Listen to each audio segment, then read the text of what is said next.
आप is am are में बार बार गलती करते हो, कंफ्यूज हो जाते हो कि कहाँ पर इज़ लगाएं, कहाँ पर आर लगाएं, कहाँ पर एम लगाएं, तो आज की ये वीडियो आपकी सारी कन्फ्यूज़न को दूर कर देगा। बिना गलती के इज एम आर को सही जगह पर बोल सकेंगे और सही सेंटेंस बना सकेंगे। तो दोस्तों वेलकम बैक। आज हम सीखेंगे इज एम आर कहाँ पर लगाते हैं, उसकी फुल प्रैक्टिस करेंगे ताकि आज के बाद आप वापस से इसमें कभी कोई गलती ना करो। इज एम आर को सीखने के लिए सबसे पहले हमें उसके बेसिक रूल पता होने चाहिए।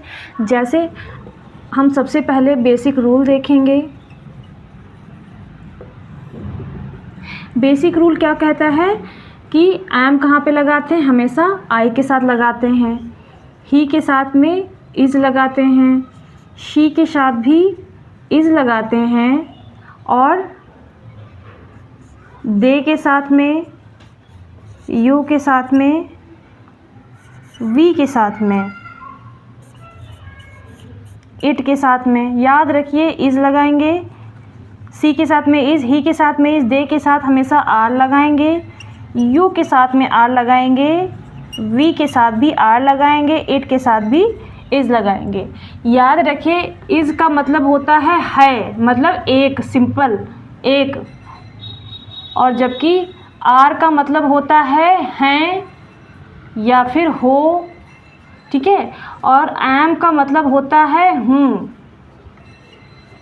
ये आपको याद रखना है। मोस्टली यहाँ पर अगर आप मतलब सीख जाओगे तो सेंटेंस में अपने आप ही इसको करेक्ट कर लोगे।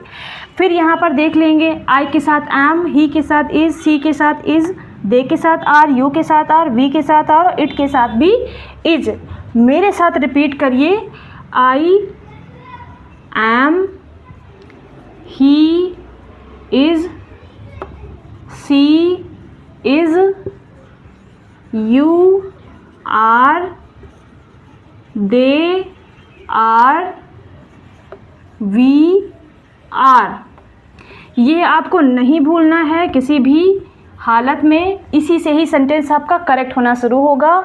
रिपीट करेंगे, I am, he is, she is, you are, they are, we are. Got it? मतलब हमको पता है मैं हूँ, वह है लड़की में, यू आर तुम हो, दे आर वे हैं, वी आर हम हैं। ओके, इज़ है, आर हैं या फिर हो, एम हूँ। याद रखना एम हमेशा और हमेशा आई के साथ ही यूज़ होता है और किसी के साथ में यूज़ नहीं होता है। ठीक है, अभी इनके हम कुछ सेंटेंस देख लेते हैं। जैसे मैंने कहा आई एम, मैंने एक सेंटेंस लिखा, आई एम आ स्टूडेंट।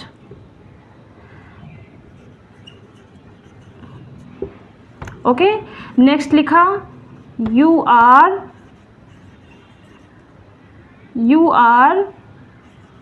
और डॉक्टर। नेक्स्ट और लिखा वी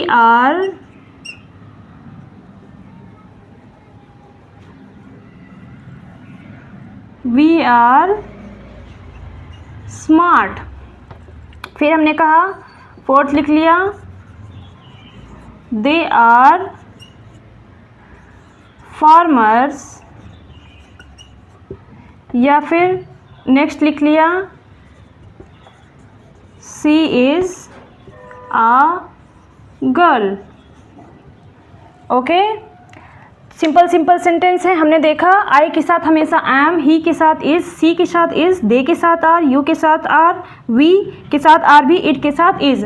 सेंटेंस हम देखेंगे, रिपीट कर लेंगे, I am, he is, she is, you are, they are और वी आर। सेंटेंस देखेंगे, I am a student, you are a doctor, we are smart, they are farmers, she is a girl. Simple sentence है, कुछ नहीं लगाना है, normal sentence देखना है। याद रखना है इज़ है के लिए होता है, आर हैं या फिर हो के लिए होता है, जबकि एम हूँ के लिए होता है, जो कि सिर्फ आई के साथ लगाया जाता है।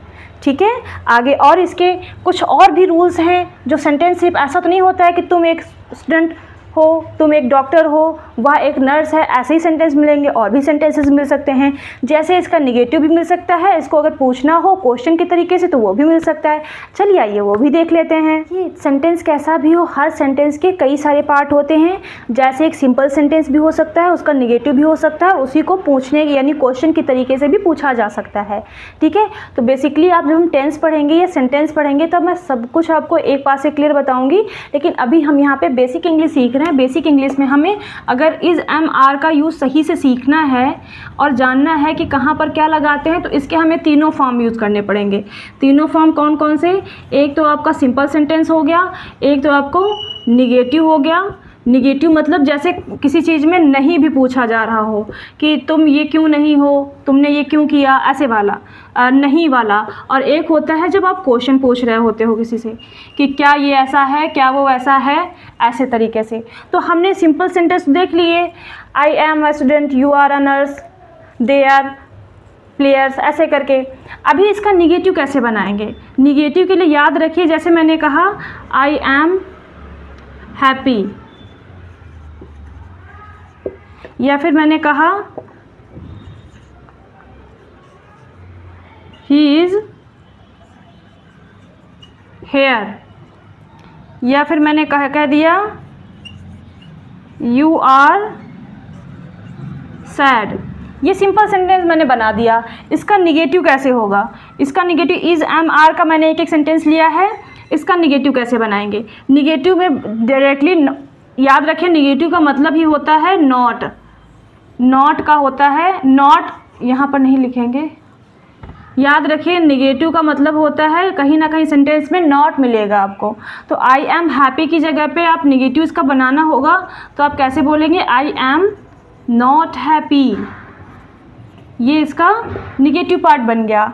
अगर ये है ही इज़ हेयर, तो इसका निगेटिव बनाएंगे तो क्या बोलेंगे?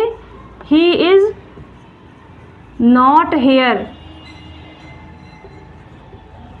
नेक्स्ट है यू आर सैड, इसका निगेटिव बनाएंगे तो यू आर नॉट सैड। इसका मतलब क्या हो जाएगा? Not sad. इसका मतलब क्या हो जाएगा? आई एम हैप्पी, मैं खुश हूँ, आई एम नॉट हैप्पी, मैं खुश नहीं हूँ। ही इज़ हेयर, वह यहाँ है, ही इज़ नॉट हेयर, वह यहाँ नहीं है। यू आर सैड, तुम दुखी हो, यू आर नॉट सैड, तुम दुखी नहीं हो। बेसिकली निगेटिव का मतलब होता है आप कहीं ना कहीं नॉट सब मिल जाएगा, आपको वर्ड मिल जाएगा जिसका मतलब होता है नहीं। अब देखिए एम नॉट को तो हमेशा आप यहाँ पे स्टार लगा के आप लोग नोट कर सकते हैं कि एम नॉट को तो हमेशा एम नॉट ही लगाते हैं, लेकिन आर नॉट को और इज़ नॉट को हम एक साथ भी बोल सकते हैं। एक साथ कैसे बोलेंगे? इसको तो सेम ही रखना है। कोई एम नॉट भी होता है, साथ में भी लिख सकते हैं, लेकिन वो पढ़ने में उतना नहीं आता है। इसको आप आर नॉट बोल सकते हैं, आरंट बोलेंगे। इज़ नॉट को इज़ंट बोल देते हैं, एक ही में हम लिख सकते हैं। जैसे यहाँ पर था ही इज़ नॉट हेयर, इसको हम ही इज़ंट हेयर बोल सकते थे, इज़ंट हेयर बोल सकते थे। ठीक है, इज़ंट हेयर बोल सकते थे।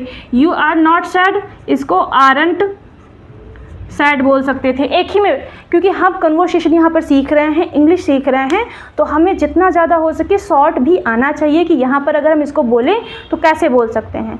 ठीक है, तो याद रखिए हम निगेटिव बनाने के लिए हर जितनी भी ये हेल्पिंग वर्ब्स होती हैं इज एम आर, उसके जस्ट बाद में हमको नॉट लगाना होता है। जब इज नॉट हो जाता है तो उसको हम इजंट बोल सकते हैं, आर नॉट हो जाता है तो उसको आरंट बोल सकते हैं। Okay, got it. अभी इसी का देख लेते हैं हमने सिंपल देख लिया, नेगेटिव देख लिया, अभी इसका है क्वेश्चन कि इसको क्वेश्चन से कैसे बना सकते हैं। आइए देखते हैं। देखिए मैंने कुछ सेंटेंसेस यहाँ पे लिखे हैं जो कि हैं सिंपल फॉर्म में। हमने सिंपल से नेगेटिव अभी देख लिया कि नेगेटिव बनाना हो तो कैसे लगाएंगे, सिंपली नॉट लगा देंगे, इज एम आर के बाद में नेगेटिव बन जाएगा। लेकिन हमें यही अगर क्वेश्चन में कन्वर्ट करना हो, पूछना हो, तो उसको कैसे बनाएंगे। जैसे मैंने कहा आई एम राइट, मैं सही हूँ, लेकिन अगर इसी को क्वेश्चन पूछना हो तो कैसे पूछेंगे।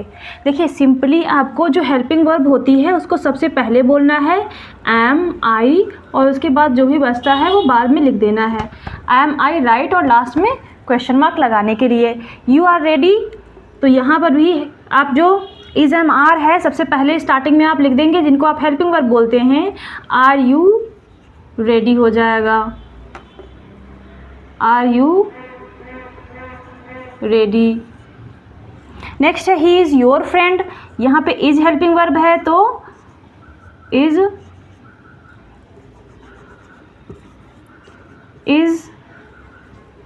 इसके बाद में ही योर फ्रेंड। नेक्स्ट क्या है, they are happy, are they happy. Simple, क्योंकि हमें यहाँ पे कन्वर्सेशन सीखना है तो हमें बोलना आना चाहिए। कैसे बोलेंगे, I am right, simple sentence है, इसको अगर पूछना हो तो am I right. You are ready, are you ready. Is he is your friend, is he your friend. He is your friend, is he your friend. They are happy, are they happy. They are happy, are they happy. Simple सा, कुछ भी नहीं करना है, simple sentence बनाना है या फिर जो भी हमें पूछना है उसको सिंपली बोल देना है। क्या वो खुश हैं, are they happy. Is am are को कहाँ पर यूज़ करते हैं, उसका नेगेटिव और उसको क्वेश्चन में कैसे पूछ सकते हैं, उसके बारे में उम्मीद है आप लोगों को बेहतर तरीके से समझ में आया होगा। अब 2 सेंटेंस आप मुझे बनाएंगे, उसका सिंपल मैं आपको बताती हूँ, लेकिन उसका नेगेटिव और इंटरोगेटिव यानी क्वेश्चन में आप मुझे बताएं, कमेंट में लिख के बताएंगे। इन 2 सेंटेंसेस को आपको नेगेटिव और क्वेश्चन में कन्वर्ट करके कमेंट में लिख के बताना है। आज की क्लास कैसी लगी ये भी आप मुझे बताएंगे। आज हमारी 6 क्लासेस पूरी हो चुकी हैं और अगली क्लास में हम जितना भी आज तक हमने पढ़ा है उसका रिवीजन करने वाले हैं और टेस्ट लेने वाले हैं। तो अगली क्लास में आना मत भूलिएगा। याद रखिए, हर दिन प्रैक्टिस करेंगे तभी अपनी इंग्लिश को इम्प्रूव कर पाएंगे।